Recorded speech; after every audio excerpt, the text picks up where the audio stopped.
Hello students, biology one shot series में आज का चैप्टर हम लोग कवर करेंगे न्यूरल कंट्रोल एंड कोऑर्डिनेशन। तो आइए देखते हैं बिना टाइम वेस्ट किए neural control and coordination. Chapter का नाम है न्यूरल कंट्रोल, मतलब न्यूरॉन्स के थ्रू कंट्रोल एंड कोऑर्डिनेशन। तो कोऑर्डिनेशन क्या है आइए देखते हैं। कोऑर्डिनेशन एक वो प्रोसेस है जिसके दौरान दो या दो से ज़्यादा ऑर्गन आपस में इंटरैक्ट होते हैं और एक दूसरे के फंक्शन को कॉम्प्लीमेंट भी करते हैं। Coordination is the process through which two और more organs interact and complement the function of each other. एक दूसरे के फंक्शन को कॉम्प्लीमेंट भी करते हैं, इसे हम कोऑर्डिनेशन बोलते हैं। जैसे फॉर एग्जांपल अगर हम लोग बात करें, जैसे जब आप कोई एक्सरसाइज कर रहे होते हैं, कोई वर्क कर रहे होते हैं, तो उस समय आप मसल्स का काम कर रहे हैं, मस्कुलर एक्सरसाइज कर रहे हैं, उस समय आपको एनर्जी की डिमांड बढ़ जाती है। जब एनर्जी की डिमांड बढ़ जाती है और ये आपको पता है कि एनर्जी जो रिलीज होती है वो ऑक्सीजन के प्रेजेंस में फूड का इनडायरेक्ट ब्रेकडाउन होता है, तब एनर्जी रिलीज होती है। तो अगर हम लोग बात करें, जब हम एक्सरसाइज कर रहे हैं उस समय एनर्जी की डिमांड बढ़ी, तो एनर्जी रिलीज होने के लिए हमें ऑक्सीजन की ज़रूरत पड़ेगी, मतलब हमें ऑक्सीजन आने के लिए ब्रीदिंग रेट बढ़नी चाहिए। तो जब आप कोई काम कर रहे होते हैं तो आपका ब्रीदिंग रेट ऑटोमेटिक बढ़ जाता है। जब आप एक्सरसाइज कर रहे होते हैं तो आपका ब्रीदिंग रेट अपने आप बढ़ जाता है। लेकिन ये ऑक्सीजन तो हम ब्रीदिंग तो हम करने लगे, ऑक्सीजन तो हमारी बॉडी में आ गई, लेकिन ये ऑक्सीजन का ट्रांसपोर्ट कैसे होगा? सेल तक ऑक्सीजन को पहुंचाना है, ब्लड से ट्रांसपोर्ट होगा, तो उस रेट से ब्लड का सर्कुलेशन भी होना चाहिए, मतलब ब्लड का सर्कुलेशन फास्ट हो जाना चाहिए, मतलब हार्ट का काम, ब्लड वेसल्स का काम बढ़ जाएगा। तो बिल्कुल जब आप वर्क कर रहे होते हैं, एक्सरसाइज कर रहे होते हैं, तो आपकी हार्ट बीट रेट बढ़ जाती है, और जब हार्ट बीट रेट बढ़ी, ब्लड का फ्लो किडनी को भी जाएगा, तो किडनी का भी काम बढ़ जाएगा। तो इसका मतलब जब आप काम कर रहे थे, जब आपने मस्कुलर एक्सरसाइज करना शुरू किया, स्टार्ट किया, तो आपको लंग्स को कहना नहीं पड़ा कि तुम ब्रीदिंग रेट बढ़ाओ, हार्ट को कहना नहीं पड़ा कि ब्लड पंप करो, फास्ट करो, वो सब अपने आप हो गया। यही तो कोऑर्डिनेशन है ऑर्गन के बीच, मसल्स के बीच, लंग्स के बीच, हार्ट के बीच, किडनी के बीच, ये कोऑर्डिनेशन है, इसी को कोऑर्डिनेशन बोलते हैं। और एक दूसरे के फंक्शन को कॉम्प्लीमेंट भी कर रहे हैं। और जब आप एक्सरसाइज बंद कर देते हैं, when we do stop the exercise, तब क्या होता है? आपके ये सारे ऑर्गन्स नॉर्मल हो जाते हैं, आपका ब्रीदिंग रेट, आपकी हार्ट बीट रेट सब नॉर्मल हो जाता है। ये कोऑर्डिनेशन है। कोऑर्डिनेशन एक वो प्रोसेस है जिसके दौरान दो या दो से ज़्यादा ऑर्गन्स आपस में इंटरैक्ट होकर काम करते हैं, एक दूसरे के फंक्शन को भी कॉम्प्लीमेंट करते हैं। ऐसे ही हमारी बॉडी में दो हमारे सिस्टम हैं, इंडोक्राइन सिस्टम और न्यूरल सिस्टम, ये दोनों आपस में मिलकर काम करते हैं, जिसे बोलते हैं सिंक्रोनाइज्ड इन फैशन। तो इंडोक्राइन सिस्टम और न्यूरल सिस्टम एक साथ मिलकर काम करते हैं, सिंक्रोनाइज्ड इन फैशन बात बोलते हैं। तो आइए ज़रा देखते हैं, अगर हम लोग कोऑर्डिनेशन की बात करें तो कोऑर्डिनेशन एक प्रोसेस है जिसके दौरान दो या दो से ज़्यादा ऑर्गन आपस में इंटरैक्ट होते हैं और फंक्शन को कॉम्प्लीमेंट करते हैं। न्यूरल सिस्टम और इंडोक्राइन सिस्टम एक साथ काम करते हैं, जिसे बोलते हैं सिंक्रोनाइज्ड इन फैशन। चलिए अब हम लोग बात करेंगे यहाँ पर न्यूरल सिस्टम की। किसकी बात करेंगे? न्यूरल सिस्टम की और इंडोक्राइन सिस्टम की। ये होते क्या है? तो न्यूरल सिस्टम जो है वो point to point connection provide करता है, न्यूरॉन्स के थ्रू कनेक्शन प्रोवाइड करता है, लेकिन ये शॉर्ट लिव्ड होता है, थोड़े समय के लिए होता है। और अगर हम इंडोक्राइन सिस्टम की बात करें तो ये केमिकल के थ्रू काम करता है, ये स्लो काम करता है, इसको काम करने में टाइम लगता है, लेकिन ये लॉन्ग लिव्ड होता है। जैसे अगर हम बात करें, आप ऐसे नॉर्मली बैठे हैं, किसी ने आपको ऐसे पिन किया, तो अगर आपको किसी ने पिन चुभोया तो आपका हाथ तुरंत हटता है, और पॉइंट टू पॉइंट इस हाथ में किसी ने पिन किया, यही वाला हाथ हटता है, इसमें कोई चेंज नहीं आता। आपके इस पैर में अगर किसी ने पिन चुभोया, यही पैर आपका हटेगा, हाथ नहीं हटेगा, ये वाला पैर नहीं हटेगा। मतलब पॉइंट टू पॉइंट, जहाँ पर एक्शन वहीं पर रिएक्शन, पॉइंट टू पॉइंट काम करता है कौन? Neural system. और ये एट वंस काम करता है। किसी ने आपको पिन चुभोया, आपको सोचना नहीं पड़ता हाथ हटाए कि नहीं हटाए, अपने आप आपका हाथ हट जाता है। ये एट वंस काम करता है। शॉर्ट लिव थोड़े समय के लिए होता है, आपने हाथ हटाया, वापस नॉर्मल आता है अपने पोजीशन पर। अगर हम लोग केमिकल की बात करें, इंडोक्राइन सिस्टम की बात करें, वो केमिकल के थ्रू, जिसे हम हार्मोन बोलते हैं, हार्मोन्स के थ्रू काम करता है, और ये लॉन्ग लिव्ड होता है, लेकिन काम करने में टाइम लगता है। जैसे ग्रोथ हार्मोन रिलीज होता है, अगर किसी हम बच्चे की बात करें तो उसकी हाइट अचानक से नहीं बढ़ जाती एक दिन में, धीरे धीरे काम कर रहा है, वो ग्रोथ हार्मोन उसके अंदर रिलीज हो रहा है और काम कर रहा है। लेकिन एक बार ग्रोथ हो गई तो हो गई, ये लॉन्ग लिव्ड है। तो ये हम किसकी बात करें, neural system and endocrine system की point to point connection provide करता है, फास्ट काम करता है, रैपिड काम करता है, शॉर्ट लिव्ड होता है। ये कनेक्शन हार्मोन के थ्रू प्रोवाइड करता है, स्लो होता है और लॉन्ग लिव्ड होता है, लंबे समय के लिए होता है। अगर हम लोग बात करें न्यूरल सिस्टम की, तो किसी भी इंडिविजुअल में जो न्यूरल सिस्टम होता है, नर्वस सिस्टम होता है, उसकी जो यूनिट होती है वो है न्यूरॉन। न्यूरॉन जो है वो किसी भी न्यूरल सिस्टम का यूनिट है। न्यूरॉन स्टिमुलस को डिटेक्ट करता है, रिसीव करता है, ट्रांसमिट करता है, आगे पहुंचाता है। अगर हम न्यूरॉन की बात करें, सबसे सिंपल टाइप का जो न्यूरॉन है, न्यूरल सिस्टम है, वो इनवर्टिब्रेट जैसे कि हाइड्रा में पाया जाता है। सबसे सिंपलेस्ट टाइप का न्यूरल सिस्टम जहां पर ग्रुप ऑफ न्यूरॉन्स होते हैं। और अगर हम इससे ज़्यादा डेवलप की बात करें, इंसेक्ट में हाइड्रा से ज़्यादा डेवलप्ड होता है, जहाँ पर न्यूरॉन के साथ साथ ब्रेन भी प्रेजेंट होता है। और हम वेल डेवलप्ड की बात करें तो वर्टिब्रेट्स में, जैसे मैमल्स की बात करें तो ह्यूमन में वेल डेवलप्ड पाया जाता है न्यूरल सिस्टम।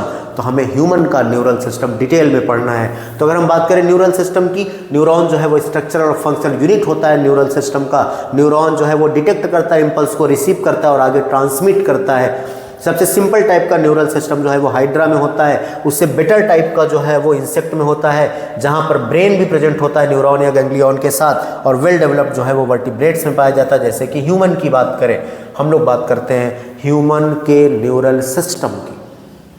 अगर हम ह्यूमन के नर्वस सिस्टम की बात करें, ह्यूमन का नर्वस सिस्टम दो पार्ट में डिविजिबल है, CNS and PNS, central nervous system and peripheral nervous system.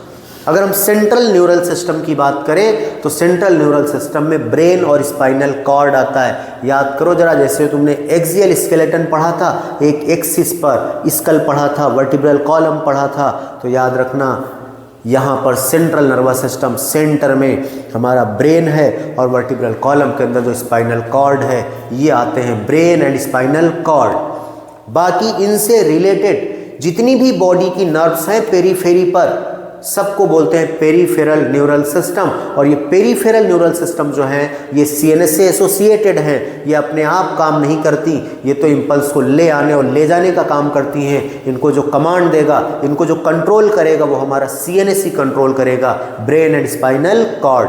तो याद रखना कि अगर हम लोग सेंट्रल नर्वस सिस्टम की बात करें, सेंट्रल नर्वस सिस्टम में ब्रेन एंड स्पाइनल कॉर्ड, और पेरीफेरल नर्वस सिस्टम में all the nerves associated with CNS। Body की सारी नर्व जो CNS से एसोसिएटेड ही हैं, वो कहाँ पर आएंगी, PNS में आएंगी, पेरीफेरल न्यूरल सिस्टम में आएंगी। अगर हम लोग PNS की बात करें, दो टाइप का होता है, somatic neural system and autonomic neural system.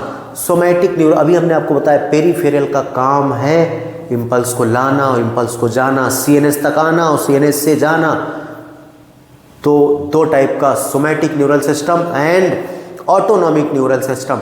अगर हम सोमैटिक न्यूरल सिस्टम की बात करें तो इसका काम है CNS से स्केलेटल मसल को इम्पल्स को ले जाना। स्केलेटल मसल जो कि वॉलंटरी होती हैं, तो CNS से स्केलेटल मसल को इम्पल्स को ले जाना, ये काम किसका है, सोमैटिक न्यूरल सिस्टम का है। अगर हम ऑटोनॉमिक की बात करें, ऑटोनॉमिक ऐसा लगता है जैसे ऑटोमेटिक। ऑटोमेटिक मतलब जो अपने आप चलते हैं। तो इनवॉलंटरी ऑर्गन जैसे कि स्मूथ मसल्स को इम्पल्स ले जाने का काम CNS से इनवॉलंटरी ऑर्गन स्मूथ मसल्स को जो इम्पल्स लेके जाएगा, वो ऑटोनॉमिक न्यूरल सिस्टम होता है।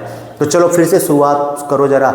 नर्वस सिस्टम, अगर न्यूरल सिस्टम, ह्यूमन के न्यूरल सिस्टम की बात करें, दो पार्ट कौन कौन से, CNS and PNS। Central nervous system में दो part, brain and spinal cord, और पेरीफेरल न्यूरल सिस्टम में all the nerves of the body associated with CNS। और यहाँ पर आएगा somatic neural system and autonomic neural system. Somatic neural system का काम है CNS से स्केलेटल मसल वॉलंटरी ऑर्गन्स को लेके जाना इम्पल्स, और ऑटोनॉमिक न्यूरल सिस्टम का काम है CNS से इनवॉलंटरी ऑर्गन या स्मूथ मसल जो कि इनवॉलंटरी होती है, वहाँ पर इम्पल्स को लेके जाना। अगर हम ऑटोनॉमिक न्यूरल सिस्टम की बात करें, ऑटोनॉमिक न्यूरल सिस्टम दो टाइप का है, sympathetic and parasympathetic neural system. तो याद रखना, सिंपैथेटिक न्यूरल सिस्टम इमरजेंसी में काम करता है और parasympathetic neural system normal condition में काम करता है। जैसे फॉर एग्जांपल अगर हम लोग बात करें इमरजेंसी, जैसे आप घर से निकले कहीं जाने के लिए, तुरंत आपको रास्ते में कहीं कुत्ता दौड़ा लिया, तो वो आपके लिए इमरजेंसी का टाइम है।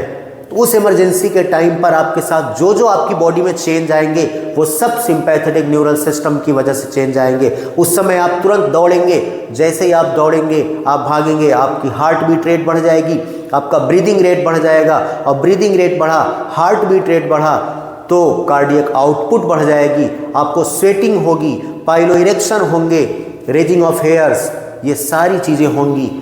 वो कौन कराएगा? Sympathetic neural system. और आप कुछ दूर जाने के बाद जब आप पलट के देखते हैं कुत्ता आ रहा है कि नहीं आ रहा है, उस समय आप अपनी आंखों को फाड़ फाड़ के प्यूपिल को डायलेट करके देखते हैं, प्यूपिल डायलेशन होता है। लेकिन जब आप देखते हैं कि अब कुत्ता नहीं आ रहा है, आप रिलैक्स हो जाते हैं, आप नॉर्मल कंडीशन में आ जाते हैं। तो ये जो बढ़ी हुई चीज़ें हैं, जो heart beat rate, breathing rate, cardiac output, ये सब जो बढ़े हैं, इनको वापस नॉर्मल कराने का काम सिंपैथेटिक न्यूरल सिस्टम का है। इसलिए हमने कहा सिंपैथेटिक न्यूरल सिस्टम बढ़ी हुई चीज़ों को नॉर्मल कराएगा, वो नॉर्मल कंडीशन में काम करता है। आइए ज़रा देखते हैं, यहाँ पर देखिए ह्यूमन न्यूरल सिस्टम दो है कौन? सेंट्रल न्यूरल सिस्टम और peripheral neural system. Central neural system की बात करें तो इसमें ब्रेन और स्पाइनल कॉर्ड आएंगे। आगे हम ये पढ़ेंगे कि ब्रेन कहाँ काम करता है और स्पाइनल कॉर्ड कहाँ काम करता है।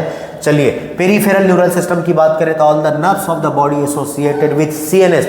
सीएनएस से रिलेटेड जितने भी नर्व्स हैं बॉडी की, वो सब बस सीएनएस को छोड़ के उससे एसोसिएटेड, उससे रिलेटेड है, वो सब पीएनएस में आएंगे। दो टाइप का है ये, सोमैटिक न्यूरल सिस्टम जिसे एसएनएस बोलेंगे, somatic neural system, autonomic neural system जिसे हम एएनएस बोल रहे हैं। और जो सोमैटिक न्यूरल सिस्टम है, इसका काम है सीएनएस से स्केलेटल मसल को, इम्पल्स को ले जाना। और जो ऑटोनॉमिक न्यूरल सिस्टम है, इसका काम सीएनएस से स्मूथ मसल या बोलो इनवॉलेंट्री ऑर्गन, क्योंकि स्मूथ मसल जो है वो इनवॉलेंट्री ही होता है। चलो, ऑटोनॉमिक न्यूरल सिस्टम की बात करेंगे, दो टाइप का है, sympathetic and parasympathetic. Sympathetic neural system जो है वो इमरजेंसी में काम करता है, और पैरासिम्पैथेटिक जो है वो नॉर्मल कंडीशन में। तो आपको बता दिया कि ये जिनको बढ़ाने का काम करेगा, ये उन्हीं को घटाने का, डिक्रीज करने का काम करेगा। अब अगर हम लोग बात करें पीएनएस की, तो हम बोल रहे हैं पीएनएस जो है वो इम्पल्स को लेके जाएगा और इम्पल्स को लेके आएगा। तो पीएनएस के दो फाइबर होते हैं, जिसे अफरेंट एंड इफरेंट फाइबर बोलते हैं, जिसे हम सेंसरी नर्व और मोटर नर्व बोलते हैं। सेंसरी नर्व की बात करें तो वो किसी टिश्यू से, किसी ऑर्गन से, जैसे आपने किसी ने स्टिमुलस दिया, आप ऐसे बैठे हैं रिलैक्स होके, किसी ने इधर आपको पिंच होया, तो जैसे उसने आपको पिंच होया, पिन किया, यहाँ से आपके जो न्यूरॉन है यहाँ पर प्रेजेंट, वो न्यूरॉन उस इम्पल्स को रिसीव करेंगे, डिटेक्ट करेंगे, पहचानेंगे पहले, फिर रिसीव करेंगे और रिसीव करके ट्रांसमिट करेंगे। कहाँ? आपके सीएनएस तक ले जाएंगे। सीएनएस में कहाँ? ब्रेन और स्पाइनल कॉर्ड। ध्यान से सुन लो ये भी बात कि ब्रेन और स्पाइनल कॉर्ड, सर कब कौन काम करेगा, कब ब्रेन और कब स्पाइनल कॉर्ड? तो सुन लो, जहाँ पर सोच समझ के काम करना पड़े वहाँ पर आपका ब्रेन काम करता है। ब्रेन होता ही है। अगर कोई चीज़ आपको कोई समझा रहा है, नहीं समझ पा रहे तो कहता है दिमाग नहीं है क्या? मतलब दिमाग, ब्रेन समझने के लिए है।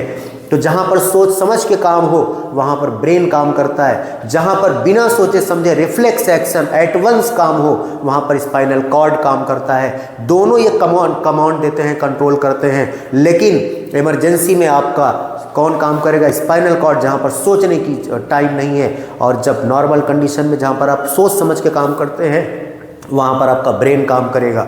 तो फिर से सुन लो, यहाँ पर हम लोग इसकी बात कर रहे थे, यहाँ पर तो हम कह रहे थे पेरिफेरल न्यूरल सिस्टम के दो फाइबर है, सेंसरी और मोटर। सेंसरी का काम क्या है? जैसे किसी ने आपको स्टिमुलस दिया, आपका यहाँ का न्यूरॉन उसको डिटेक्ट करता है, रिसीव करता है, ट्रांसमिट करता है, आगे भेजता है। कहाँ? सीएनएस तक। तो सीएनएस के कौन से पार्ट को?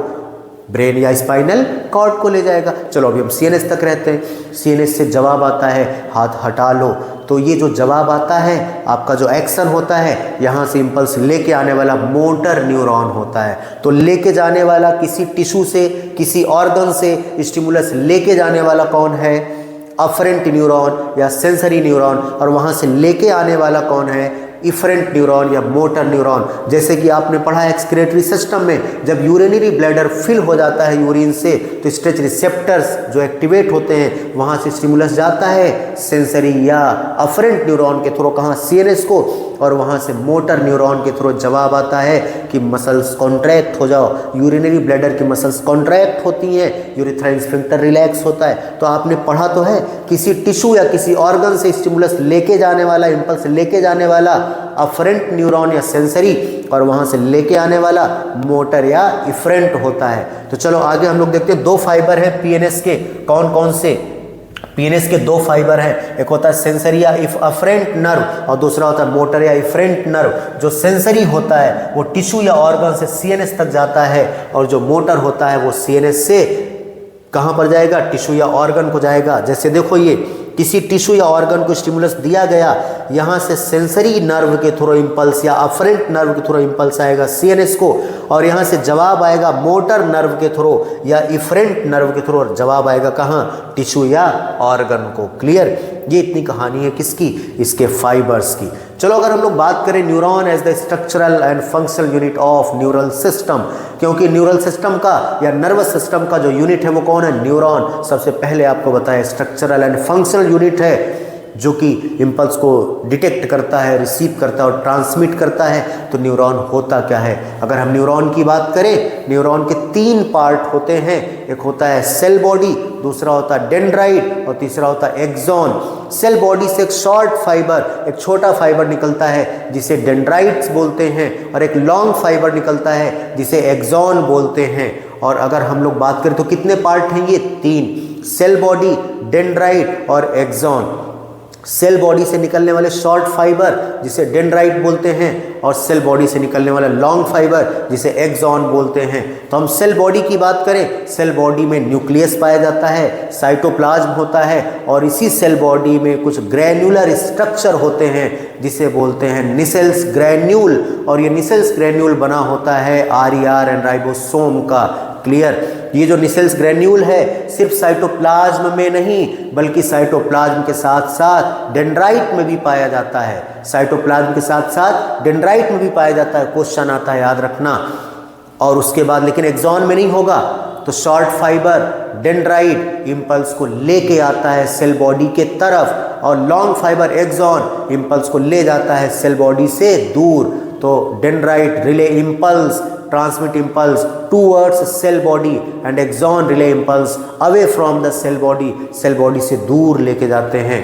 जो एक्सॉन है, एक्सॉन का जो टर्मिनल पार्ट है जिसे हम सिनेप्टिक नॉब बोलते हैं, synaptic knob bulb like structure होता है, नॉब लाइक स्ट्रक्चर जिसे सिनेप्टिक नॉब या साइनेप्टिक नॉब बोलते हैं। उसके अंदर वेसाइकल है जिसे हम सिनेप्टिक या साइनेप्टिक वेसाइकल बोलते हैं, और उसके अंदर भरा न्यूरोट्रांसमीटर, जैसे आपने कॉमन न्यूरोट्रांसमीटर पढ़ा है acetyl choline, locomotion and movement में आपने पढ़ा है। और अगर हम लोग बात करें एक्सॉन की, तो एक्सॉन के ऊपर याद रखना यहाँ पर स्वान सेल होती है, और स्वान सेल रिलीज कर लेती है, सिक्रेट करती है माइलिन शीथ। तो एक्सॉन दो टाइप का होता है, कुछ ऐसे एक्सॉन होते हैं जहाँ पर माइलिन की शीथ होती है, कुछ ऐसे एक्सॉन होते हैं जहाँ पर माइलिन की शीथ नहीं होती।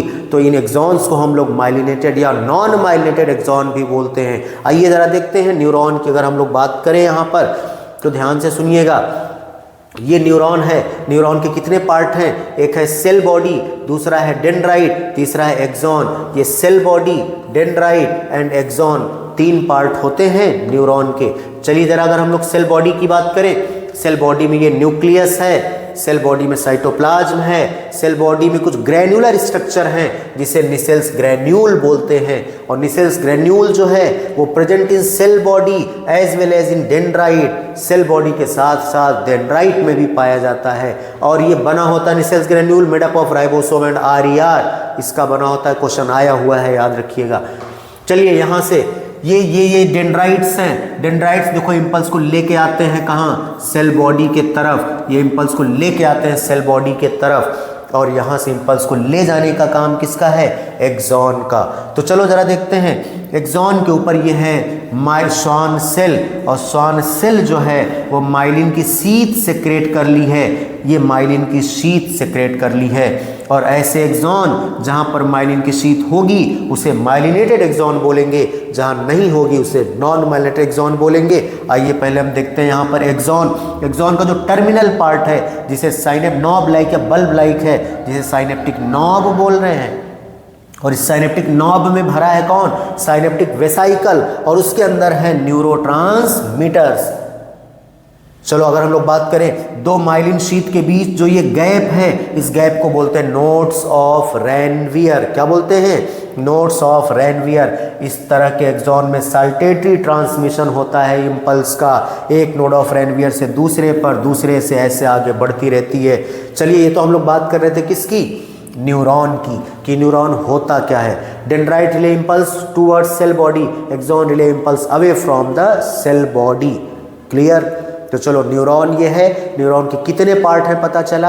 आओ जरा, इन्हीं डेंड्राइट, सेल बॉडी तो होगी ही होगी, इन्हीं डेंड्राइट्स और एक्सॉन के बेसिस पर न्यूरॉन 3 टाइप का होता है। On the basis of number of dendrite and axon, neuron is of 3 types. Neuron कितने टाइप के होते हैं, 3 टाइप के होते हैं। एक होता है यूनिपोलर न्यूरॉन, एक होता है बाईपोलर न्यूरॉन, एक होता है मल्टीपोलर न्यूरॉन। आइए जरा हम देखते हैं यूनिपोलर, बाईपोलर एंड मल्टीपोलर। उससे पहले एक्सॉन अभी आपको बताया था माइलिनेटेड एंड नॉन माइलिनेटेड या अनमाइलिनेटेड। तो माइलिनेटेड जो है वो स्पाइनल एंड क्रैनियल नर्व में पाया जाता है।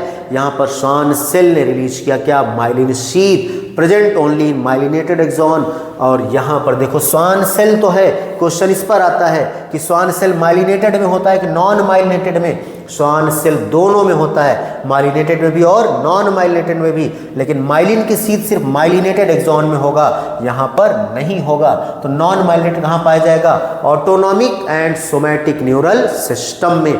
याद होना चाहिए, नॉन माइलिनेटेड एक्सॉन कहाँ होगा, autonomic and somatic neural system में, और माइलिनेटेड कहाँ होगा, स्पाइनल एंड क्रैनियल नर्व में। चलिए हम बात करते हैं किसका, बात करते हैं न्यूरॉन की। ध्यान से सुनिएगा। On the basis of number of dendrite and axon, neuron कितने टाइप का, 3 टाइप का, यूनिपोलर, बाईपोलर, मल्टीपोलर। अगर सेल बॉडी से एक ही एक्सॉन, एक ही पोल निकले तो वो पोल होगा एक्सॉन का। ऐसे न्यूरॉन को क्या बोलेंगे, क्योंकि आपको बोला on the basis of dendrite and cell body, number of dendrite and cell body axon, क्योंकि सेल बॉडी तो सब में होगा, डेंड्राइट्स के नंबर चेंज होते हैं। तो देखिए यहाँ पर सेल बॉडी से अगर एक ही पोल निकला है तो ये एक्सॉन होगा, इसे यूनिपोलर बोलेंगे। और ये एम्ब्रियोनिक स्टेज में पाया जाता है। कहाँ पर, एम्ब्रियोनिक स्टेज में पाया जाता है। बाईपोलर, सेल बॉडी से एक पोल तो ये एक्सॉन हो गया, दूसरा पोल डेंड्राइट है, ये पाया जाता है रेटिना ऑफ आई में पाया जाता है, जिसे बाईपोलर बोलते हैं। तीसरा मल्टीपोलर, एक पोल ये निकला एक्सॉन, बाकी जो पोल हैं ये डेंड्राइट्स हैं, सेल बॉडी से निकलेंगे, इसे मल्टीपोलर बोलेंगे, जो कि सेरेब्रल कॉर्टेक्स में पाया जाएगा, ब्रेन में पाया जाएगा। तो याद रखिएगा, यूनिपोलर एम्ब्रियोनिक स्टेज में, बाईपोलर रेटिना ऑफ आई में, और मल्टीपोलर जो है वो सेरेब्रल कॉर्टेक्स में पाया जाएगा। एक और न्यूरॉन होता है स्यूडो यूनिपोलर, लेकिन एनसीईआरटी ने उसका जिक्र नहीं किया, आपसे पूछता भी नहीं है, ध्यान देना। ये pseudo unipolar dorsal root of ganglion में पाया जाता है। सेल बॉडी से एक पोल निकला, ना तो क्लियरली सेंसरी है, ना तो वो एक्सॉन है, ना तो डेंड्राइट है, लेकिन आगे चल के वो दोनों फॉर्म करता है, डेंड्राइट और एक्सॉन, इसलिए इसको स्यूडो यूनिपोलर बोलते हैं। डॉर्सल, फिलहाल इसका जिक्र एनसीईआरटी में नहीं है। चलिए आइए, अगली हेडिंग है generation and conduction of nerve impulse. अगर हम बात करें generation and conduction of nerve impulse, जैसे आपको बोला था कि यहाँ पर किसी ने स्टिमुलस दिया तो यहाँ पर इम्पल्स जनरेट होती है, वही इम्पल्स आगे बढ़ती है, तो वो इम्पल्स जनरेट कैसे होती है वो हम लोगों को पढ़ना है, और आगे कंडक्ट कैसे होती है। हेडिंग का नाम generation and conduction of nerve impulse. तो ध्यान से सुनिएगा, अगर हम लोग यहाँ पर बात करें ये इनकी, तो ये जो एक्सॉन की मेम्ब्रेन है जिसे हम एक्सोलेमा बोल रहे हैं, अंदर यहाँ के मटेरियल को आईसीएफ इंट्रा सेल्यूलर फ्लूइड, या इसी को एक्सोप्लाज्म भी बोलते हैं, आईसीएफ को एक्सोप्लाज्म भी बोलते हैं, एक्सोप्लाज्म। और बाहर जो है वो एक्स्ट्रा सेलुलर फ्लूइड है, intra cellular fluid and extra cellular fluid. चलिए अगर हम लोग बात करें इंट्रा सेलुलर फ्लूइड की, यहाँ पर पोटेशियम आयन ज़्यादा होता है, सोडियम आयन कम होता है, और यहाँ पर आईसीएफ में नेगेटिवली चार्ज प्रोटीन पाई जाती है,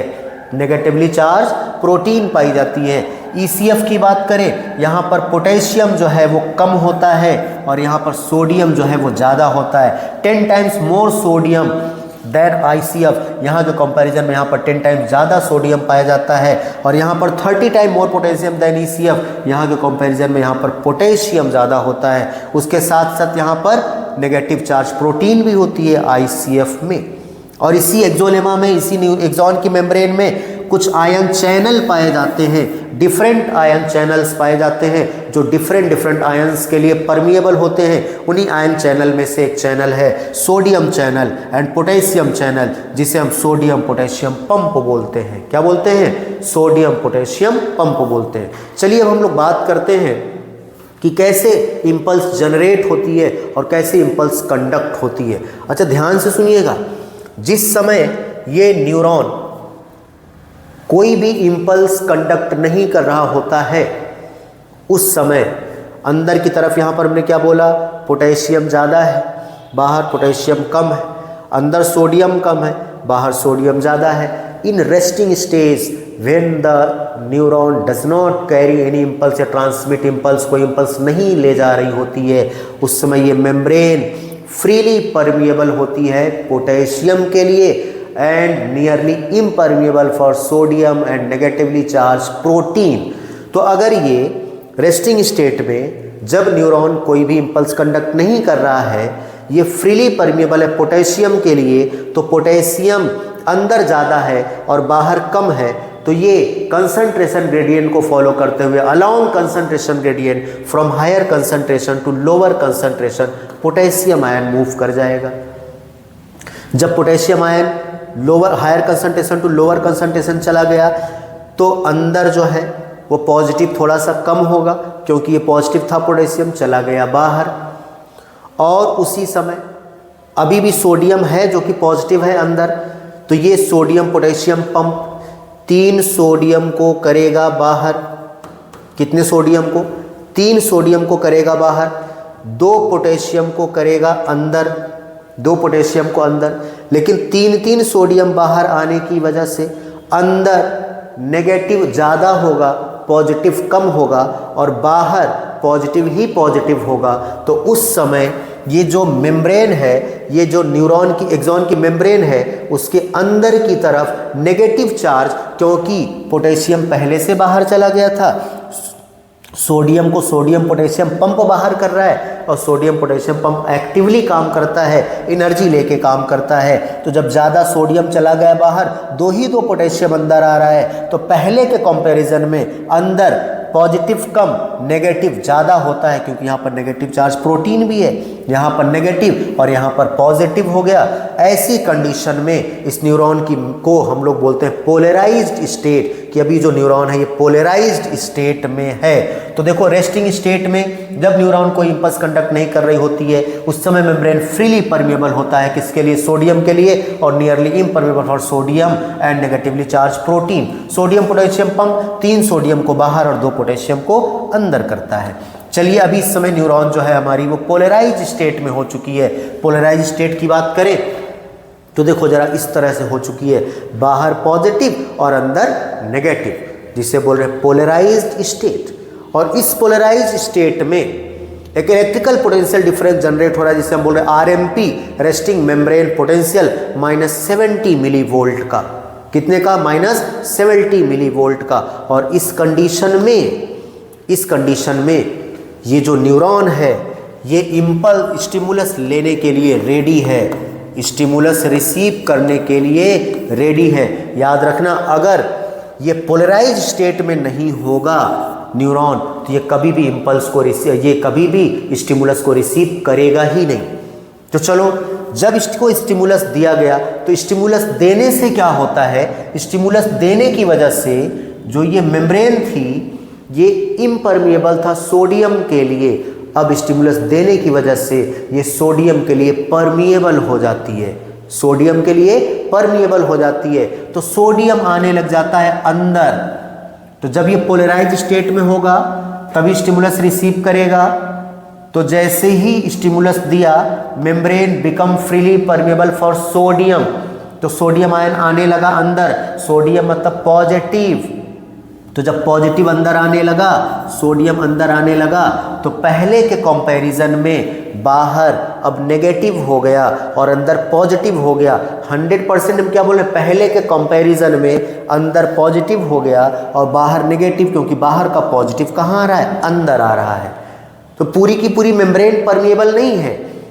साइट ऑफ स्टिमुलस, जिस साइट पर स्टिमुलस दिया गया वहां की परमिबिलिटी चेंज हुई है। तो सुनो, सोडियम आया अंदर, जिसकी वजह से मेम्ब्रेन के अंदर पॉजिटिव और नेगेटिव और बाहर भी पॉजिटिव और नेगेटिव हो जाते हैं। और जहां पर ये पॉजिटिव और नेगेटिव का ये डिफरेंस मिलता है वहीं पर करंट जनरेट होती है और उसी करंट को आप बोलते हैं इम्पल्स।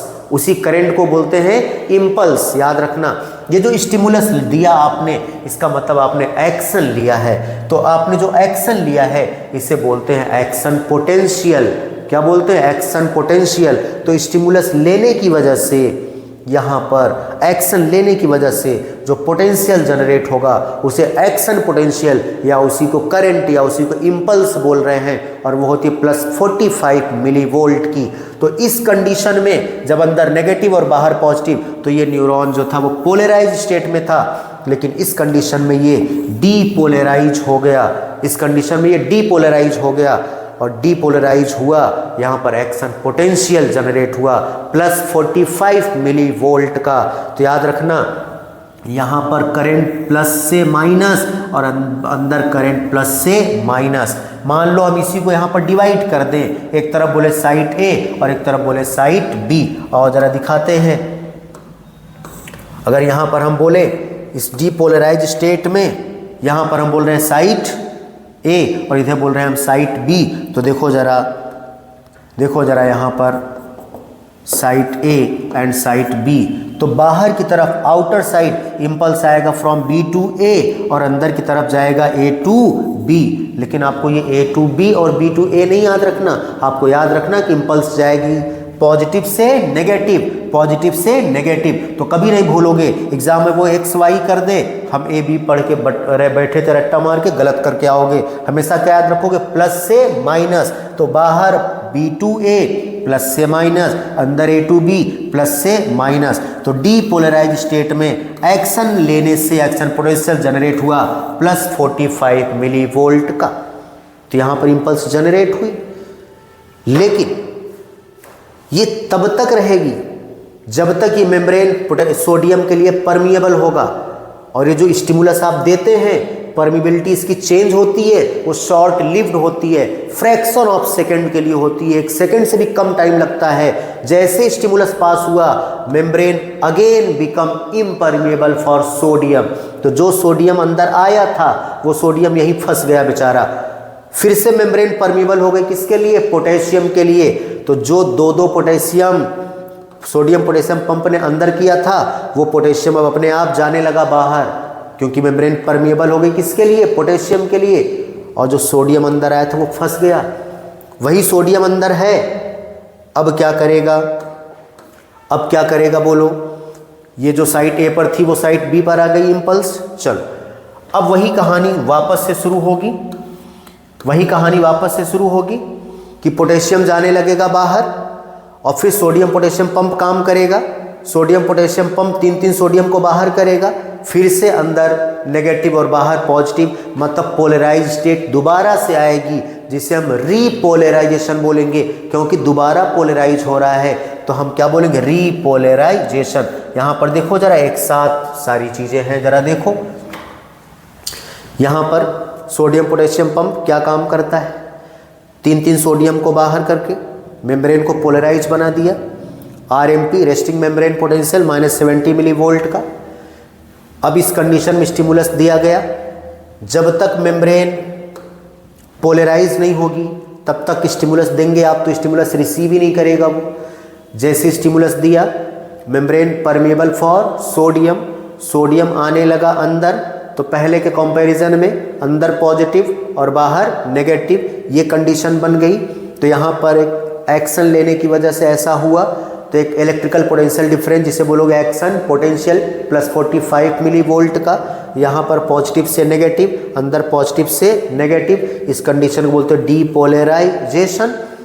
और ये तब तक ऐसा रहेगा जब तक स्टिमुलस यहाँ पर रहेगा। स्टिमुलस जो देते हो, मेम्ब्रेन की परमेबिलिटी जो चेंज हुई थी वो शॉर्ट लिव्ड थी, फ्रैक्शन ऑफ सेकेंड के लिए थी, बहुत कम टाइम के लिए थी। जैसे स्टिमुलस पास हुआ ये मेम्ब्रेन फिर से इम्परमिएबल हो गई सोडियम के लिए। तो जो सोडियम बेचारा ये प्लस अंदर आया था वो अंदर ही फंसा रह गया। अब ये again permeable for potassium, potassium ion फिर से बाहर जाने लगा, और जब पोटेशियम आयन बाहर जाने लगा फिर सोडियम पोटेशियम पंप काम किया, उसने 3 सोडियम को भी बाहर करने लगा। फिर से वही कंडीशन आ गई जिसे हम बोलते हैं रीपोलराइजेशन। तो जो इम्पल्स साइट ए पर कंडक्ट हुई थी वो पहुंच गई साइट बी पर। ऐसा एक न्यूरॉन में हो रहा है। एक से दूसरे न्यूरॉन में जाने के लिए हम पढ़ेंगे ट्रांसमिशन ऑफ इम्पल्स। जरा एनसीईआरटी का डायग्राम देख लो। अगर हम एनसीईआरटी की डायग्राम की बात करें, जरा ये देख लो, ये देख लो। यहाँ पर जैसे स्टिमुलस दिया जाता है, स्टिमुलस देने की वजह से सोडियम आयन अंदर आता है। सोडियम आयन अंदर आने की वजह से अंदर देखो पॉजिटिव हो गया और बाहर नेगेटिव हो गया। अंदर पॉजिटिव और बाहर नेगेटिव। तो इधर तो पॉजिटिव है ही ना, क्योंकि जहाँ पर आपने स्टिमुलस दिया है वहीं पर परमेबिलिटी चेंज हुई है, वहीं पर ये पॉजिटिव अंदर आएगा और नेगेटिव बाहर हो जाएगा पहले के कंपैरिजन में। तो देखो यहाँ पर एक इलेक्ट्रिकल पोटेंशियल डिफरेंस प्लस और माइनस ये जनरेट होगा, करंट जनरेट होगी, जिससे बाहर की तरफ B2A और अंदर की तरफ A2B। लेकिन हमें A2B B2A नहीं याद रखना है, वो तो बोलेंगे कुछ न कुछ तो बोलेंगे, पॉजिटिव से नेगेटिव और अंदर पॉजिटिव से नेगेटिव। ये इम्पल्स का ट्रांसमिशन होता है, याद रखना। क्लियर? यह है आपका conduction generation and conduction of nerve impulse. बोलो कोई डाउट? यहाँ तक आपने पढ़ लिया है। इसके बाद अभी तो एक न्यूरॉन में हुआ ट्रांसमिशन ऑफ इम्पल्स, एक न्यूरॉन से दूसरे न्यूरॉन में कैसे ट्रांसफ़र होता है इम्पल्स। तो इम्पल्स का जो ट्रांसमिशन होता है वो सिनेप्स के थ्रू, या जिसे आप साइनेप्स बोलते हैं, उसके थ्रू होता है। आइए जरा देखते हैं ट्रांसमिशन ऑफ इम्पल्स।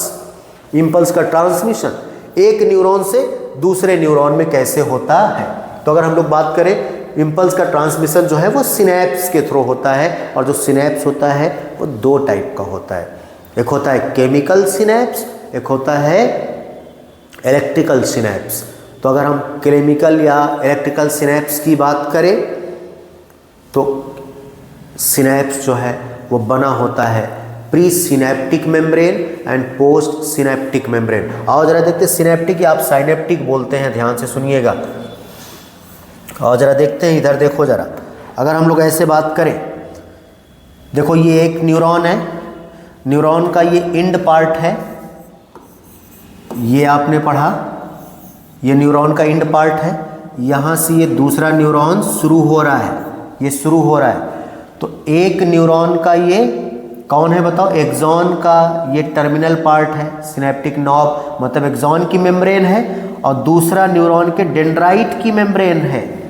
तो याद रखोगे, सिनेप इम्पल्स का ट्रांसमिशन एक न्यूरॉन से दूसरे न्यूरॉन में सिनेप्स के थ्रू होता है, और ये जो साइनेप्स होता है या सिनेप्स होता है वो बना होता है, ये एक पहले न्यूरॉन की मेम्ब्रेन, दूसरे न्यूरॉन की मेम्ब्रेन, जिसे बोलते हैं pre synaptic membrane, post synaptic membrane. और इन दोनों के बीच एक गैप हो सकता है, प्रेजेंट हो और वो गैप ना प्रेजेंट हो, तो ये सिनेप्स कहलाएगा। सिनेप्स किसका बना है? Pre synaptic membrane and post synaptic membrane, and both membrane may और may not be separated by a gap called synaptic cleft. तो अगर इन दोनों के मेम्ब्रेन के बीच यहाँ पर गैप हुआ, ये गैप, तो इसे बोलेंगे सिनेप्टिक क्लेफ्ट। और अगर नहीं हुआ तो वो सिनेप्टिक क्लेफ्ट नहीं प्रेजेंट होगा। तो याद रखना, ये सिनेप्स भी जो हैं वो दो टाइप के होते हैं, एक होता है इलेक्ट्रिकल सिनेप्स, एक होता है केमिकल सिनेप्स। तो अगर हम लोग बात करें यहाँ पर इलेक्ट्रिकल सिनेप्स की, तो ये एक न्यूरॉन था, ये इलेक्ट्रिकल सिनेप्स में दोनों न्यूरॉन बिल्कुल एक दूसरे के कांटेक्ट में हैं, तो यहाँ से इम्पल्स डायरेक्ट दूसरे में चली गई, कोई गैप नहीं है। और दूसरा केमिकल सिनेप्स में यहाँ पर एक गैप होगा, जिसे बोलोगे सिनेप्टिक क्लेफ्ट। तो बताओ इम्पल्स का ट्रांसमिशन फास्ट कहाँ होगा, जहाँ पर गैप है वहाँ या जहाँ गैप नहीं है। जहाँ पर गैप नहीं है इलेक्ट्रिकल सिनेप्स में इम्पल्स का ट्रांसमिशन फास्ट होता है। ऐसा लगता है जैसे एक ही न्यूरॉन में होता चला जा रहा है, इतना क्लोज है ये, पता ही नहीं चला एक से दूसरे में इम्पल्स कब चली आई। इम्पल्स का ट्रांसमिशन फास्ट होता है, लेकिन यहाँ पर पता चलता है, यहाँ पर इस गैप को क्रॉस करना पड़ेगा, यहाँ पर पता चलता है यहाँ पर इम्पल्स जो है वो स्लो जाती है। लेकिन याद रखना हमारी बॉडी में जो कॉमन होता है वो यही वाला होता है, कौन, केमिकल सिनेप्स हमारी बॉडी में कॉमन है। जो ये है हमारी बॉडी में रेयर होता है, बहुत कम होता है। क्लियर। तो दो टाइप के सिनेप्स, ये स्लो होगा यहाँ पर कॉमन इन आवर बॉडी है, और ये फास्ट होगा लेकिन रेयर होता है हमारी बॉडी में। तो बोलो इम्पल्स का ट्रांसमिशन एक न्यूरॉन से दूसरे में कैसे जाएगा, सिनेप्स के थ्रू। और सिनेप्स कैसे बने हैं, प्री सिनेप्टिक मेम्ब्रेन और पोस्ट सिनेप्टिक मेम्ब्रेन। और ये याद रखना है जो प्री सिनेप्टिक मेम्ब्रेन है वो एक्सॉन की मेम्ब्रेन है, और पोस्ट सिनेप्टिक मेम्ब्रेन ये डेंड्राइट की मेम्ब्रेन है। ये आपको याद रखना है। सिनेप्स दो टाइप के हैं, जिसे आप साइनेप्स बोल रहे हैं, दो टाइप के हैं, एक इलेक्ट्रिकल और एक केमिकल। तो याद रखना इलेक्ट्रिकल वाले में कोई गैप नहीं होगा pre and post synaptic membrane के बीच, और केमिकल वाले में गैप होगा जिसे सिनेप्टिक क्लेफ्ट भी बोलते हैं। चलिए हम लोग यहाँ पर बात करते हैं transmission of impulse from one neuron to another occurs through synapse. Synapse के थ्रू जाएगा। और जरा देखते हैं यहाँ पर, अगर हम लोग साइनेप्स की बात करें दो टाइप के, electrical and chemical. Electrical synapse में देखो यहाँ पर सिनेप्टिक क्लेफ्ट एब्सेंट होगा, कोई गैप नहीं होगा, और यहाँ पर सिनेप्टिक क्लेफ्ट प्रेजेंट होगा। केमिकल सिनेप्स में सिनेप्टिक क्लेफ्ट प्रेजेंट होगा। याद रखना synapse is made of pre synaptic membrane, axon की मेम्ब्रेन होती है, पोस्ट साइनेप्टिक मेम्ब्रेन डेंड्राइट की मेम्ब्रेन होती है। ये क्वेश्चन आता है, याद रखना। These two membrane may or may not be separated by a gap called synaptic cleft। इनकी बात किया है। इलेक्ट्रिकल में सिनेप्टिक क्लेफ्ट नहीं होगा और केमिकल में होगा। तो चलो जरा, फास्ट कौन होगा, इलेक्ट्रिकल, स्लो कौन होगा, केमिकल। ऐसा लगता है कि इम्पल्स का ट्रांसमिशन एक ही न्यूरॉन में हो रहा है। ऐसा कौन से टाइप के साइनेप्स में होता है, इलेक्ट्रिकल साइनेप्स में, क्योंकि उनके बीच क्लोज प्रॉक्सिमिटी दोनों न्यूरॉन के बीच होती है। आओ जरा हम यहाँ पर बात करते हैं, जब कोई इम्पल्स आती है एक्सॉन से एक्सॉन टर्मिनल के पास, तो यहाँ पर कुछ चैनल होते हैं। हालांकि एनसीईआरटी ने मेंशन नहीं किया है, अब आपसे पूछता भी नहीं है। वोल्टेज गेटेड चैनल है, जैसे हम बोले कैल्शियम का चैनल होता है। तो जैसे इम्पल्स यहाँ पर आती है, यहाँ से कैल्शियम आयन रिलीज होते हैं और वो साइनेप्टिक वेसाइकल का मूवमेंट कराते हैं। ये साइनेप्टिक नॉब है, प्री सिनेप्टिक मेम्ब्रेन जिसे बोल रहे हैं, ये डेंड्राइट की मेम्ब्रेन है, पोस्ट सिनेप्टिक मेम्ब्रेन जिसे डेंड्राइट की मेम्ब्रेन, दोनों के बीच गैप जिसे सिनेप्टिक क्लेफ्ट बोल रहे हैं। तो जैसे इम्पल्स आती है, सिनेप्टिक वेसाइकल का मूवमेंट होता है मेम्ब्रेन की तरफ, मेम्ब्रेन से आके ये फ्यूज होते हैं, ये बर्स्ट करते हैं। इनका जो केमिकल है वो केमिकल न्यूरोट्रांसमीटर रिलीज होता है, कहाँ चला आता है, रिलीज होके आ जाता है सिनेप्टिक क्लेफ्ट में, और इसी से अटैच डेंड्राइट, और डेंड्राइट की मेम्ब्रेन में रिसेप्टर पाए जाते हैं। क्वेश्चन आता है रिसेप्टर प्री सिनेप्टिक मेम्ब्रेन में होंगे या पोस्ट में, पोस्ट में होंगे, क्योंकि इम्पल्स रिसीव तो ये कर रहा है ना, तो रिसीव जो करेगा रिसेप्टर उसमें होगा। तो यहाँ पर पाया जाता है रिसेप्टर, और ये रिसीव करेगा, ये डेंड्राइट है। तो डेंड्राइट क्या करता है, इम्पल्स को सेल बॉडी की तरफ भेजता है, और ये सेल बॉडी की तरफ भेजेगा, और सेल बॉडी जो है वो दूसरे एक्सॉन को देगा, और ये ऐसे कंटिन्यू आगे होता रहेगा, जिसे हम बोलते हैं ट्रांसमिशन ऑफ इम्पल्स। तो ये केमिकल सिनेप्स होता है। चलो आगे हम लोग बात करते हैं। ये इलेक्ट्रिकल और केमिकल बता दिया, कौन फास्ट होगा कौन स्लो होगा। चलो सीएनएस की बात करें, सेंट्रल न्यूरल सिस्टम बताया था, ब्रेन और स्पाइनल कॉर्ड, ये कमांड देता है हमारी बॉडी को, कंट्रोल करता है। जो भी फंक्शन हो रहा है बॉडी में, कमांड और कंट्रोल करने का काम इसी सीएनएस का होता है। सीएनएस जो है वो सेंट्रल इंफॉर्मेशन प्रोसेसिंग ऑर्गन होता है, सेंट्रल इंफॉर्मेशन प्रोसेसिंग ऑर्गन होता है कौन, सीएनएस। चलो यहाँ पर हम लोग ब्रेन की बात कर रहे हैं, क्योंकि सीएनएस में दो आता है, ब्रेन और स्पाइनल कॉर्ड। हमारा जो ब्रेन होता है वो हमारे स्कल रीजन में, और स्कल में तो दो रीजन है, फेशियल और क्रेनियम। तो हमारा जो ब्रेन है हमारे क्रेनियम रीजन में, जिसे हम ब्रेन बॉक्स बोलते हैं, ब्रेन बॉक्स में प्रेजेंट होता है। और अगर हम लोग बात करें इस ब्रेन की, यही control and command and control system provide करता है। हमारी बॉडी के जितने भी फंक्शन हैं, वॉलेंट्री इनवॉलेंट्री फंक्शन, सबको हमारा सीएनएस ही रेगुलेट करता है। चाहे वो थर्स्ट हो, चाहे वो हम लोग चाहे प्यास की बात करें, भूख की बात करें, बोलने की बात करें, सोचने की बात करें, सूंघने की बात करें, टेस्ट की बात करें, देखने की बात करें, जो भी बॉडी का फंक्शन है वॉलेंट्री इनवॉलेंट्री, सारे फंक्शंस हमारा सीएनएस ही रेगुलेट करता है। चलो अगर हम लोग बात करें यहाँ पर, पहला हम लोग पढ़ेंगे ब्रेन। ब्रेन जो है वो हमारे ब्रेन बॉक्स में है, क्रेनियम में है, और क्रेनियम के नीचे एक लेयर पाई जाती है जिसे मेनिंजेज बोलते हैं। ब्रेन के ऊपर क्रेनियम के नीचे मेनिंजेज जो कि हमारे ब्रेन को कवर करती है, प्रोटेक्ट करती है। और ये जो मेनिंजेज है ये 3 लेयर से मिलके बनी होती है। कौन कौन सी 3 लेयर? आउटर होती है ड्यूरा मैटर, मिडिल एरेक्नॉइड और इनर पाया मैटर होता है। और जरा यहाँ पर हम लोग देखते हैं ब्रेन के ऊपर, देखो जरा, अगर हम लोग बात करें ये क्रेनियम है, क्रेनियम के नीचे ये मेनिंजेज है, और मेनिंजेज जो है प्रोटेक्ट कर रहा है हमारे ब्रेन को। आओ जरा देखते हैं यहाँ पर, मेनिंजेज जो है वो 3 लेयर से मिलके बनी है, और अगर मेनिंजेज में इन्फ्लेमेशन आ जाए मेनिंजाइटिस बोलते हैं। चलो मेनिंजेज की 3 लेयर देखते हैं, outer dura mater, middle arachnoid और इनर पाया मैटर होता है। क्लियर? आओ जरा देखते हैं भाई कैसे ये होते हैं। ये देखो जरा स्ट्रक्चर है। सबसे आउटर, इनका भी नाम अलग अलग होता है, आपको पढ़ने की ज़रूरत नहीं है, इनका भी नाम आपको पढ़ने की ज़रूरत नहीं है। सबसे आउटर मोस्ट ड्यूरा मैटर होता है, ये आउटर होता है, ड्यूरा मैटर होता है, एक टी होगा याद रखना। मिडिल होता है arachnoid, middle arachnoid and inner होता है पाया मैटर। इनको मिला के बोलते हैं मेनिंजेज। और इसी के नीचे आपका होता है ब्रेन, इसी के नीचे होता है ब्रेन। ड्यूरा मैटर और एरेक्नॉइड के बीच यहाँ पर स्पेस होता है जिसे हम सबड्यूरल स्पेस, और यहाँ पर फ्लूइड भरा होता है जिसे सीरस फ्लूइड बोलते हैं। ये एरेक्नॉइडल विलाई है, वो सब आपको पढ़ना नहीं है। यहाँ पर याद रखिए, यहाँ पर पाया मैटर और एरेक्नॉइड के बीच स्पेस सब एरेक्नॉइडल स्पेस, जहाँ पर सेरेब्रोस्पाइनल फ्लूइड सीएसएफ भरा होता है। ये हमारे ब्रेन को प्रोटेक्ट करते हैं, प्रोटेक्शन प्रोवाइड करते हैं। चलो अगर हम लोग ब्रेन की बात करें, हमारे ब्रेन के कितने पार्ट हैं? 3 पार्ट हैं, four brain, mid brain, hind brain, जिसे हम प्रोजेंसिफेलॉन, मीजेंसिफेलॉन और रोम्बेंसिफेलॉन बोलते हैं। और जरा अगर हम लोग बात करें ब्रेन की बात करें तो ब्रेन में कितने part? 3, fore brain, mid brain, hind brain. Fore brain के 2 पार्ट हैं, cerebrum and diencephalon. Major part of the brain जो है वो सेरिब्रम होता है।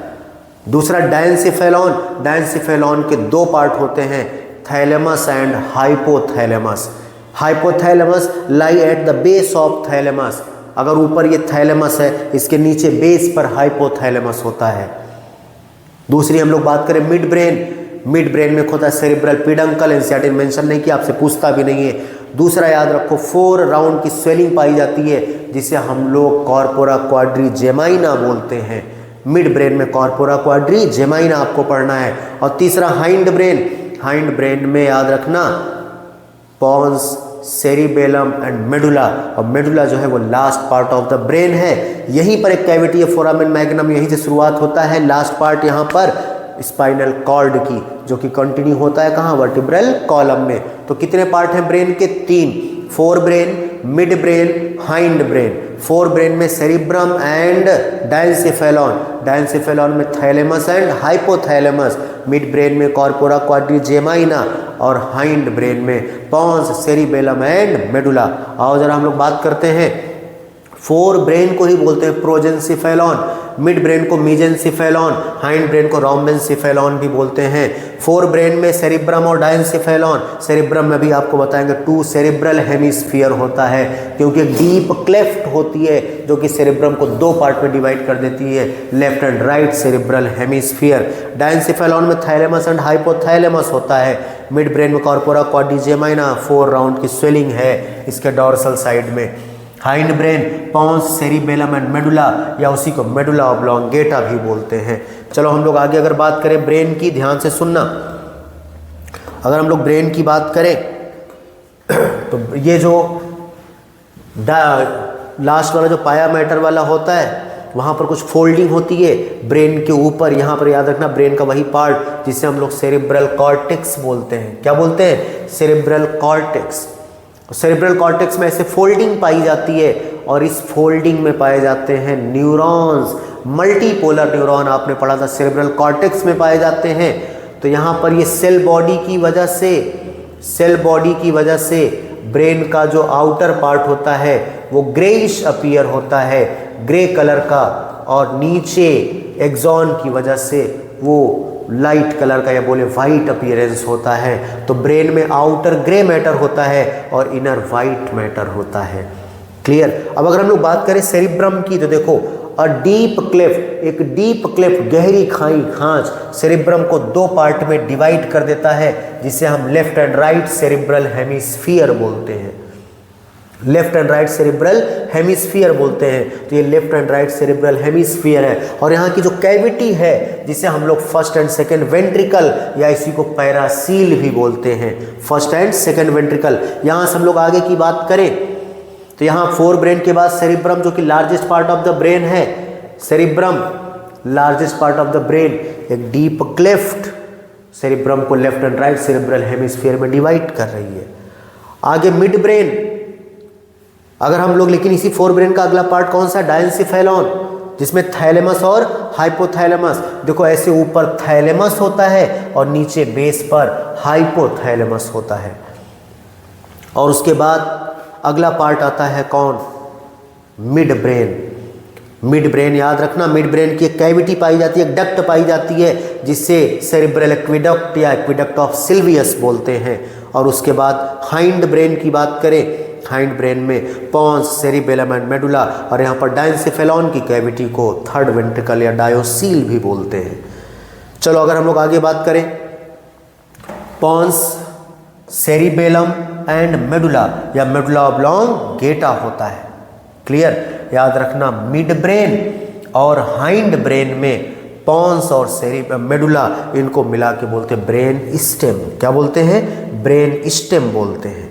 चलो आगे हम लोग बात करें, ये पार्ट याद रखना, cerebral hemisphere, left and right cerebral hemisphere या उसी को फर्स्ट एंड सेकंड वेंट्रिकल भी बोलते हैं, डायंसिफेलॉन थर्ड वेंट्रिकल बोलते हैं, फिर मिड ब्रेन, फिर कौन सा है? हाइंड ब्रेन, पॉन्स, सेरिबेलम और मेडुला। इनके हम लोग फंक्शन की बात करते हैं, तो स्ट्रक्चर की बात कर रहे हैं और इनके फंक्शन की बात करते हैं। अच्छा यहीं पर एक पॉइंट और याद रखना, ये जो डीप क्लेफ्ट है ये तो सेरिब्रम को डिवाइड कर रहा है, सेरिब्रम को डिवाइड कर रहा है दो पार्ट में, left and right cerebral hemisphere में। लेकिन एक और पार्ट होता है ब्रेन का, ब्रेन में याद रखना, ब्रेन में एक और पार्ट, ये तुम्हें पढ़ना है corpus, corpus callosum. Corpus callosum याद रखना, ये unique feature of mammalian brain है, unique feature of mammalian brain, mammalian brain, mammalian brain का यूनिक फीचर है कौन? Corpus callosum. ये देखो सेरिब्रम है, थैलेमस एंड हाइपोथैलेमस है, जिसे एक साथ फोर ब्रेन बोलते हैं। ये मिड ब्रेन है, ये हाइंड ब्रेन, पॉन्स, सेरिबेलम और मेडुला, और हाइंड ब्रेन मेडुला से ही आगे कंटिन्यू हो जाता है कौन? Spinal cord. तो ये जरूर लिख लेना, ये corpus callosum unique feature of mammalian brain, mammals के ब्रेन में पाया जाता है। चलो हम लोग आगे बात करते हैं।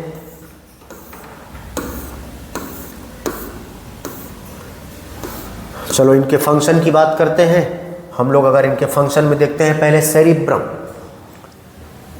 याद रखना, जो सेरिब्रल कॉर्टेक्स होता है, कौन? सेरिब्रल कॉर्टेक्स जो होता है, सेरिब्रल कॉर्टेक्स में न्यूरॉन होते हैं, वो न्यूरॉन होते हैं सेंसरी और motor.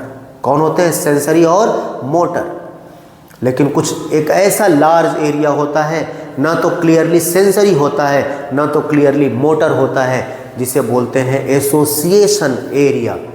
Association area, association area intersensory association, communication और मेमोरी का काम करता है। कौन? Association area, intersensory association, communication and memory का काम करता है। क्लियर? चलो हम लोग बात करते हैं सेरिब्रम की। याद रखना major function of the body NCERT में वो मेंशन नहीं है, जितना भी काम है वो सब सेरिब्रम कर रहा है। Largest part of the brain है। अगर हम लोग बात करें सेरिब्रम में के बाद हम लोग अगर थैलेमस और हाइपो, तो यहाँ पर याद रखना हम लोग अगर इसकी बात करें एसोसिएशन एरिया क्या क्या काम करता है, कम्युनिकेशन का काम करेगा, मेमोरी का काम करेगा, इंटरसेंसरी एसोसिएशन का काम करेगा। अगर हम सेरिब्रम की बात करते हैं, सेरिब्रम में चलो अगर हम लोग पहले थैलेमस और हाइपोथैलेमस फोर ब्रेन में पढ़ लें। थैलेमस की अगर हम लोग बात करें तो थैलेमस जो होता है वो सेंसरी और मोटर जो न्यूरॉन उनको सिग्नलिंग का काम करता है। जो आपने पढ़ा था स्टिमुलस किसी ने दिया यहाँ से तो सेंसरी जाता है और मोटर आती है, तो इनको सिग्नल ये कहाँ तक जाते हैं हमारे सीएनएस तक, तो सीएनएस में इनको सिग्नल देने का काम कौन करता है, थैलेमस का काम करता है। याद रखना थैलेमस का काम क्या है, signalling for sensory and motor neuron की बात करता है, ठीक है ना। Thalamus signalling for sensory and motor nerve. हम हाइपोथैलेमस की बात करें तो हाइपोथैलेमस जो है वो थैलेमस के बेस पर होता है। ये टेम्परेचर को कंट्रोल करता है, ईटिंग एंड ड्रिंकिंग। याद रखना तो ऐसे याद कर लो, डाइट डी से ड्रिंकिंग, ई से ईटिंग और टी से टेम्परेचर। तो हाइपोथैलेमस जो है वो थैलेमस के बेस पर होता है। काम क्या करेगा, ड्रिंकिंग, ईटिंग एंड टेम्परेचर। चलो ये फोर ब्रेन का काम हुआ, कौन कौन, थैलेमस और हाइपोथैलेमस। लेकिन अभी सेरिब्रम बचा हुआ है, जरा आओ सेरिब्रम की बात करते हैं। तो याद रखना inner cerebral hemisphere along with amygdala and hippocampus ये बनाता है लिम्बिक लोब, या इसी को बोलते हैं लिम्बिक सिस्टम।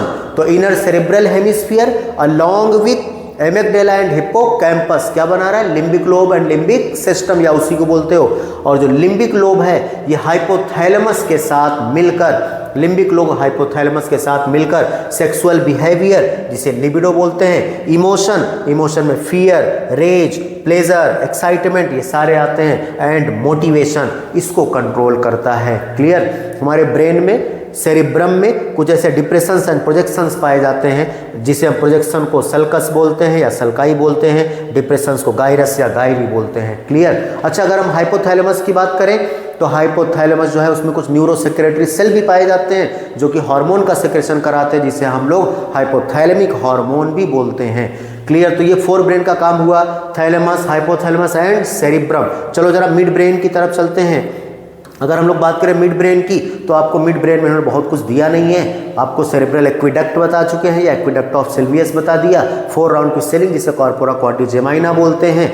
चलो हम लोग यहाँ पर बात करते हैं हाइंड ब्रेन की। तो pons, cerebellum and medulla. Pons की बात करें तो पॉन्स में कुछ सेंटर जैसे एप्न्यूस्टिक सेंटर जो डीप ब्रीदिंग को कंट्रोल करता है, न्यूमोटैक्सिक सेंटर जो रेस्पिरेटरी रिदम सेंटर को कंट्रोल करता है, ये पाए जाते हैं। सेरिबेलम की बात करें, सेकंड मेजर पार्ट होता है ब्रेन का जो कि बैलेंसिंग के लिए रिस्पॉन्सिबल होता है, और सेरिबेलम का कॉन्वोल्यूटेड जो सरफेस होता है वो इसलिए होता है, वो सरफेस एरिया प्रोवाइड करता है ज़्यादा से ज़्यादा न्यूरॉन्स वहाँ पर आ पाएँ। चलो मेडुला की बात करते हैं। मेडुला या medulla oblongata last part of the brain, यहीं से शुरुआत होती है स्पाइनल कॉर्ड की। तो यहाँ पर वो मिड सेंटर पाया जाता है, यहाँ पर रेस्पिरेटरी रिदम सेंटर पाया जाता है, यहाँ पर कार्डियोवैस्कुलर सिस्टम को कंट्रोल करता है, गैस्ट्रिक सेक्रेशन को कंट्रोल करता है। ये काम किसका है, मेडुला का या मेडुला ऑब्लोंगेटा का। ये चैप्टर था आपका neural control and coordination. New NCERT हम लोग कवर करेंगे, यहीं तक दिया है। पुरानी एनसीईआरटी रिफ्लेक्स एक्शन या सेंस ऑर्गन जो है आई और ईयर वो नहीं है, तो हम लोग यहीं तक कवर करेंगे। ये चैप्टर आपका कंप्लीट हुआ न्यूरल कंट्रोल एंड कोऑर्डिनेशन।